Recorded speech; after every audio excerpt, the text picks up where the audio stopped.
자, 투자를 하다 보면 정말 운이 좋아서 대박이 날 때가 있잖아요. 근데 이게 과연 내 실력일까요? 아니면 진짜 그냥 운이었을까요? 오늘 바로 이 투자자들의 영원한 딜레마 한번 제대로 파헤쳐 보겠습니다. 예를 들어서 뭐 친구 추천으로 샀거나 아니면 그냥 과감하게 한번 질러봤는데 와, 이게 100% 수익이 난 거예요. 기분 정말 좋죠. 자, 근데 진짜 중요한 질문은 이제부터입니다. 그래서 다음은 뭐 하지? 바로 이 순간이요. 모든 투자자에게 정말 중요한 갈림길이 되는 겁니다. 첫 성공. 정말 짜릿하죠. 우리가 흔히 말하는 초심자의 행운이 바로 이런 거잖아요. 이 한 번의 성공이 우리 마음속에 잠자고 있던 야수의 심장을 깨우는 법니다. 와, 나 투자에 소질 있나 봐. 시장을 내가 이겼어. 이런 생각에 막 무적이 된 것 같은 기분이 들어요. 근데요, 바로 이 자신감, 이게 가장 위험한 함정이 될 수 있다는 거 꼭 기억하셔야 합니다. 그러니까 핵심은 딱 하나예요. 이 갑작스러운 성공을 어떻게 해석하느냐.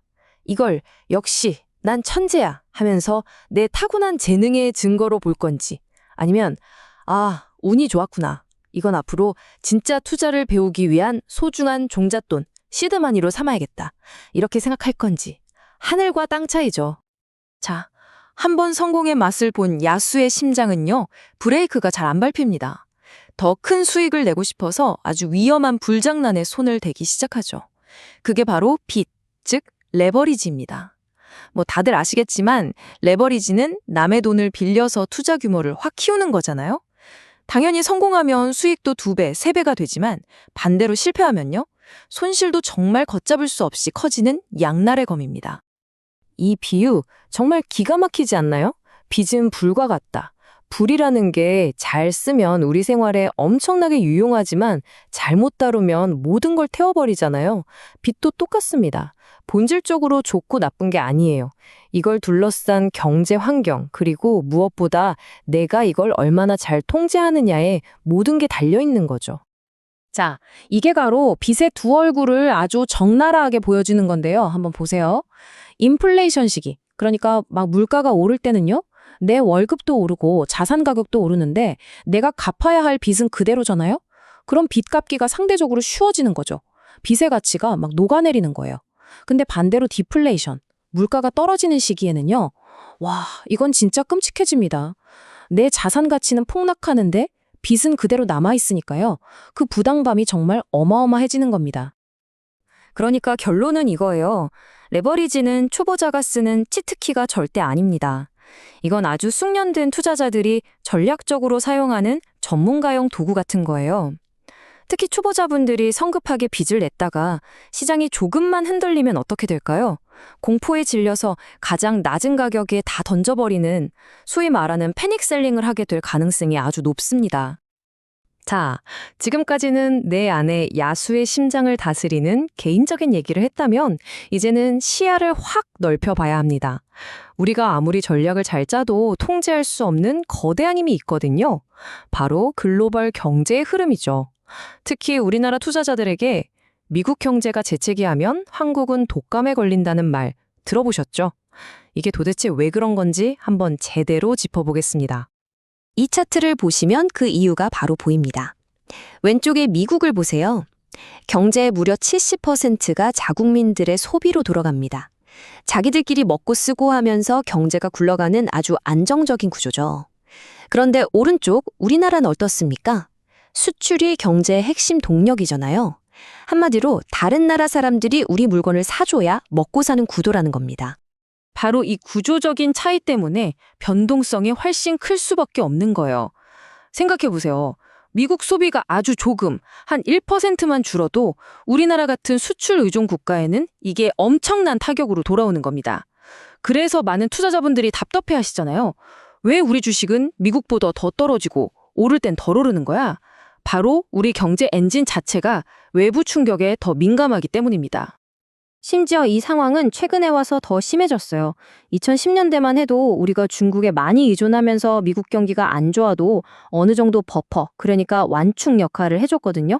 근데 보세요. 2023년에 31년 만에 처음으로 중국의 무역 적자를 기록했죠. 이제 중국이라는 방패막이 약해지면서 미국 시장에 대한 의존도는 훨씬 더 커져버린 겁니다. 그만큼 미국 경제의 작은 움직임 하나하나가 우리에게 더 주류해졌다는 뜻이죠. 자, 정리해볼까요? 안으로는 레버리지라는 위험한 유혹이 있고, 밖으로는 우리가 통제할 수 없는 글로벌 경제의 파도가 있습니다. 이런 상황에서 살아남기 위해서 현명한 투자자들은 과연 어떤 전략을 쓸까요? 결국 이 두 가지 투자 철학의 싸움이라고 볼 수 있어요. 왼쪽, 야수의 심장을 보세요.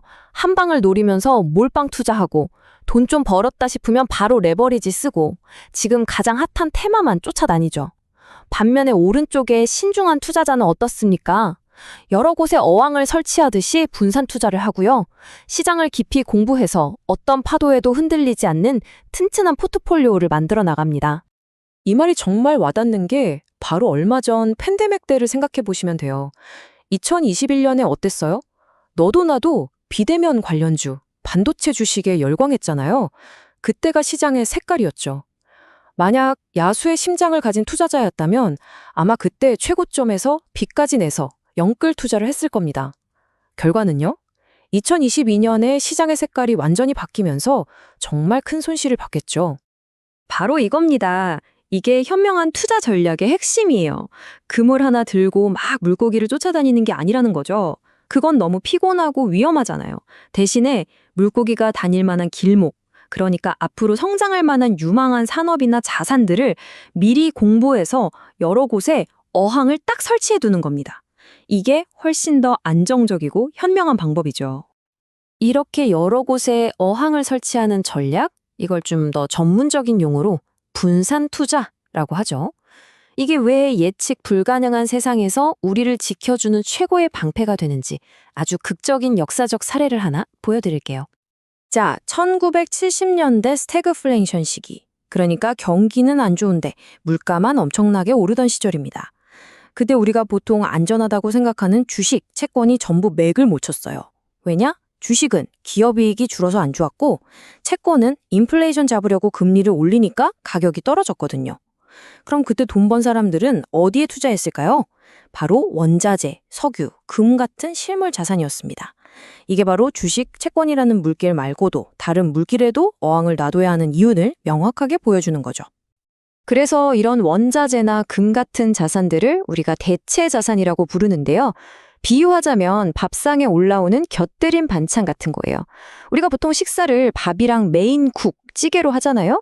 그게 주식이나 채권이라면 대체 자산은 맛과 영양의 균형을 잡아주는 김치나 나물 같은 존재인 거죠. 이것만으로 배를 채우진 않지만 이게 없으면 정말 부실한 식단이 되는 것처럼요. 금융 포트폴리오도 마찬가지입니다. 그러니까 이제 목표를 바꿔야 합니다. 미래를 점쟁이처럼 예측하려는 노력을 그만두고 어떤 미래가 닥쳐도 살아남을 수 있도록 준비하는 데 집중해야 한다는 거죠. 진짜 단단한 재무적 힘은요, 한두 번의 예측 성공이 아니라 깊이 있는 공부와 폭넓은 분산 투자라는 준비에서 나오는 겁니다. 자, 그래서 마지막으로 여러분께 이 질문을 드리고 싶습니다. 지금 여러분의 포트폴리오는 시장의 색깔이 바뀔 때마다 흔들리는 단 한 번의 행운에 기댄 모래성인가요? 아니면 비가 오나 눈이 오나 굳건히 버틸 수 있는 모든 계절을 위한 전략 위에 세워진 튼튼한 집인가요? 이 질문에 한번 답해 보시면 좋겠습니다.